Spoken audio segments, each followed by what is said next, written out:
રાજ્યના યાત્રાધામને લઈને રાજ્ય સરકારે મોટો નિર્ણય કર્યો છે। યાત્રાધામોને હવે આપવામાં આવશે નિયમિત વીજ પુરવઠો। યાત્રાધામને ગ્રીન ઝોનમાં ફેરવવા માટે 100 કરોડ પણ ફાળવાયા છે। દ્વારકા સહિત સોમનાથ, અંબાજી અને પાલીતાણાને બનાવાશે હવે ગ્રીન ઝોન। યાત્રાધામમાં રૂફટોપ સોલાર સિસ્ટમનો ઉપયોગ હવે વધારવામાં આવશે। સરકારી ઇમારતો પર પણ સોલાર રૂફટોપ લગાવવામાં આવશે। સંવેદનશીલ સરહદી વિસ્તારોમાં એલિવેટેડ કેબલ મારફતે વીજ વિતરણ કરવામાં આવશે। બીએસએફને સાતત્યપૂર્ણ વીજ પુરવઠો આપવા માટે પણ 100 કરોડ આપવામાં આવ્યા છે।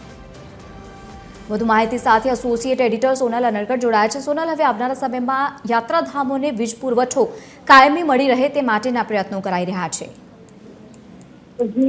રાજ્ય સરકાર તરફથી જે બજેટ રજૂ કરવામાં આવ્યું છે તેમાં ઉર્જા વિભાગની પણ ફાળવણી કરવામાં આવી છે અને મહત્વનું છે કે મુખ્ય સચિવ અશ્વિની કુમારે આજે જે નિવેદન આપ્યું તે મુજબ યાત્રાધામોને ગ્રીન ઝોનમાં ફેરવવા માટે થઈ અને ખાસ જે 100 કરોડ છે તે ફાળવવામાં આવ્યા છે। દ્વારકા, સોમનાથ, અંબાજી અને પાલીતાણા આ 4 જે યાત્રાધામ છે તેમને પ્રથમ તબક્કામાં ગ્રીન ઝોન બનાવવા તરફ, એટલે કે પૂર્ણ સમયની જે વીજ વપરાશ છે, વીજ પુરવઠો છે તે મળી રહે તે દિશામાં કામગીરી કરવામાં આવશે અને તે માટે 100 કરોડની ફાળવણી કરવામાં આવી છે। સાથે સાથે જ યાત્રાધામોમાં રૂફટોપ સોલાર સિસ્ટમ જે છે તેને પણ પ્રમોટ કરવામાં આવશે। મહત્વનું છે કે સરકારી ઇમારતો પર પણ સ્થાનિક જે વહીવટી તંત્ર છે તેની ઇમારતો પર પણ જે સોલાર રૂફટોપ છે તેનો વપરાશ વધે તે દિશામાં પ્રયાસો કરવામાં આવશે। સાથે સાથે જ સંવેદનશીલ સરહદી વિસ્તારો જે છે ત્યાં એલિવેટેડ કેબલ મારફત વીજ વિતરણ કરવામાં આવશે।